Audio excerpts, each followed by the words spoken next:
Ishibon and Gun in the house, back with another bang on video. Well, ladies and gentlemen, today we're going to talk about something really special. We're going to talk about a special striker purchase that could happen in this transfer window. Tomorrow is when the transfer window will open. We are going to witness the best part of this channel. This channel has never been live during a transfer window.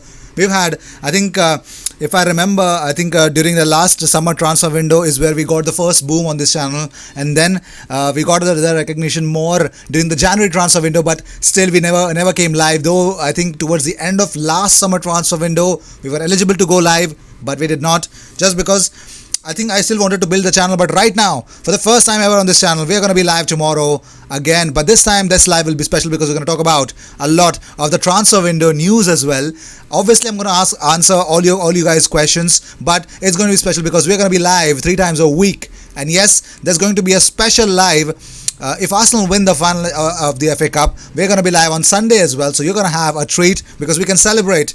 Yes, we can celebrate the FA Cup victory of Arsenal on Sunday coming next week. So let's see. Let's hope and pray if Arsenal win. If they don't, well, our plan will be same and simple. Just be live 3 times a day of the week in the transfer window, and we're going to discuss a lot about the transfers. So without any further ado, let's talk about the Watford game. Arsenal have won 5 of their 6 Premier League home games against Watford. They've lost 1, keeping a clean sheet in each victory. In their 13 Premier League meetings with Arsenal, Watford have only scored the first goal of the game on one occasion, doing so in their 2-1 victory at the Emirates in January 2017. Arsenal are unbeaten in their last 14 final day Premier League games, winning 12 and drawing 2. Winning the last 8 in a row, Arsenal haven't lost their final league game when being played at home since the 1-3 defeat to Spurs in 1992-1993, winning 10 in a row on home soil since. Now this game is really important for Watford. Let's see what they come up with. Do they have the cojones, which they actually mention about? Well, Arsenal defender Scott Al-Mustafi will miss the FA Cup final against Chelsea, as we all know that because of the hamstring injury. Arteta says most of these injuries related to this because we had to expose our players and had some really bad injuries in the last weeks where we lost big players, our goalkeeper, central defenders, Martinelli, central midfielders. It is what it is. Arsenal's away kit for the 2020-2021 season is available to buy in shops in Indonesia right now. If you ask me, if I see someone wearing it, I will definitely judge on it because right now it just looks arteries and veins, probably arteries, which is scattered all over the. I really do not. I think last season's away kit, the Bruised Banana kit, made so much sense, but this kit, I'm not just digging it. I'm really not. Trust me on this. It's my personal opinion, but that's all.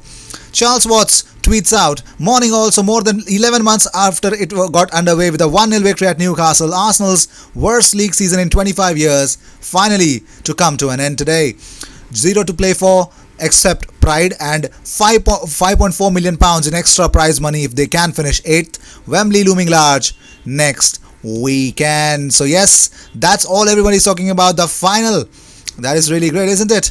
Well, let's talk about the transfer news because Jont President Ivan De Vite has actually admitted that Leeds United are one of the teams that are interested in signing Jonathan David. They would want to claim the winger. So let's see if that's going to be real or that's going to be happening or not.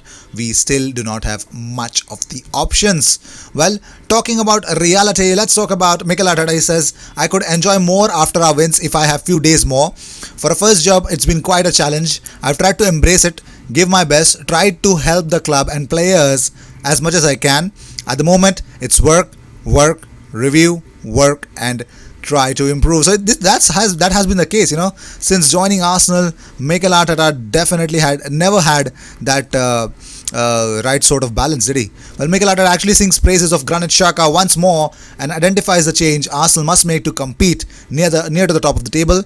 He was asked if the start as AFC boss has given him the toughest time of his career, giving COVID, pay cuts, results. He says, without a question of a doubt, I can write a book with the last 6 months, but I enjoy it a lot.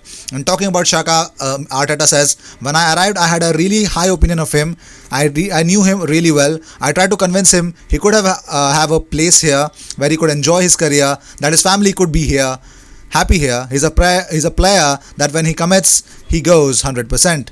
Look how simple I'm going to put it for you. If we are able to do the same next season against the top teams and improve a little bit against the other ones, we are going to be right up there with the best teams. I'm talking about convincing Granit Xhaka to come out of his Arsenal exile after that big debacle with the fans.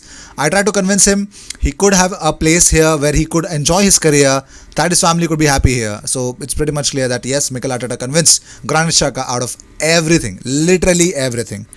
He says, Arteta says, we need the fans to be right behind us and we can't wait to welcome you back to Emirates Stadium as soon as it's safe to do so next season, so we can feel your love and feed off your positive energy again. This has been a strange season for everyone, but on a personal note, it's been a year I will never forget. To take over as a head coach at Arsenal is a huge honour for me, and hopefully we can end my first season with silverware at Wembley. Thanks for your support and see you next season. So yes, talking about Bukayo Saka, well, he is buzzing and probably not too flattered with the number 7 shirt. He says, I was so excited to get it. It's stuff you dream of, and to think of the legends who have had it, such an honor. I liked the number growing up because some of the best players in the world have worn it. It shows how much confidence they have in me, and I want to repay their faith, and hopefully can write my own history in that shirt. Talking about Aubameyang, Bukayo Saka says, in the academy we got tickets to watch the first team, and I used to see him scoring goals. To now be playing with him is just amazing. He's such a good guy who helps all the young players with advice, and he's also funny as well. Dani Ceballos knows it is impossible for him to return to Real and work with Zinedine Zidane as his coach, yet having spent a year on loan at Arsenal, he would be keen to stay there again.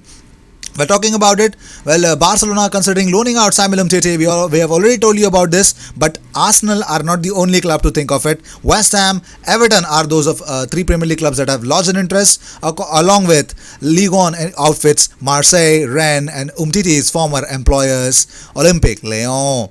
Well, let's talk about Joelson Fernandes, shall we? Joelson has been left out of the squad for the first time in today's derby against Benfica. This is the first time since match week 27. This has increased the understanding that the youngsters discontent with the team. Well, also the team is it's actually the opposite, but it's the best alternative for the future of the winger. That is why businessman Kia Joorabchian, who works in partnership with his father Eusebio Fernandes, will travel to Portugal next Monday, accompanied by Arsenal officials, to try to negotiate Joelson's departure. Now, talking about Joelson's departure, I've already told you, I've already shown you why exactly things have not turned well with Joelson in the recent times by Porto. You can see he was not even named in the squad. But moving on, Mohamed Elneny scored a goal for Besiktas JK yesterday. Yes, ladies and gentlemen, he scored a goal, and that was really, really sensational. Well, you guys have voted out because in football Twitter, Arsenal fans are really rollicking because you guys have voted for the team of the semi-finals of the FA Cup, and imagine how many Arsenal players are there in there. Look at it. Martinez, there's Mustafi, there's Luiz, there's Maitland-Niles, there's Ceballos. Unfreaking believable. There is Xhaka, there's Aubameyang, there's Pepe. Well, Chelsea, 2 players that I have just met, Giroud and Reece James, and also the funniest part is Kevin De Bruyne also is a part of that midfield. So let's talk about it. Let's really delve into the reality of the transfer market. Now, here's why I have actually put up such a thumbnail, because Arsenal have reportedly drawn a 4-man shortlist to replace Pierre-Emerick Aubameyang should the Gunners captain leave this club. If he's not signing a new deal, then Arsenal, here is the shortlist. Number 1 is Wolves' Raul Jimenez is an option. Number 2, Lyon's Memphis Depay, Lyon's Moussa Dembele, and Newcastle's Alan Saint-Maximin. So there are 4 options for Arsenal if Aubameyang is leaving. And also let's talk about Wilfried Zaha. Now, why is he on my thumbnail? Why would I put Wilfried Zaha? Am I mad? No, I'm not. Arsenal are on red alert after Roy Hodgson admitted Wilfried Zaha wants to leave. And Crystal Palace have actually given their star winger the green light to leave if the right offer comes in. Hodgson says Wilf has made it clear ever since I came to the club, really, that he would relish a move and would like to move on and find some pastures new.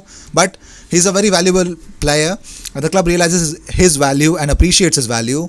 So really everything will depend, I guess, as it always does, what sort of offers the club is going to receive for him and how they will equate that with the need to keep him or the need maybe to satisfy his wishes and allow him to go after giving good service to the club for a period of time. So it's pretty much clear that Crystal Palace would want to sell their prized assets in Wilfred Zaha, but the problem is this club does not know how to actually value their players. That is the biggest problem with Roy Hodgson and Crystal Palace, and that is why I think Wilfred Zaha would try to not sign a new contract maybe. But moving on.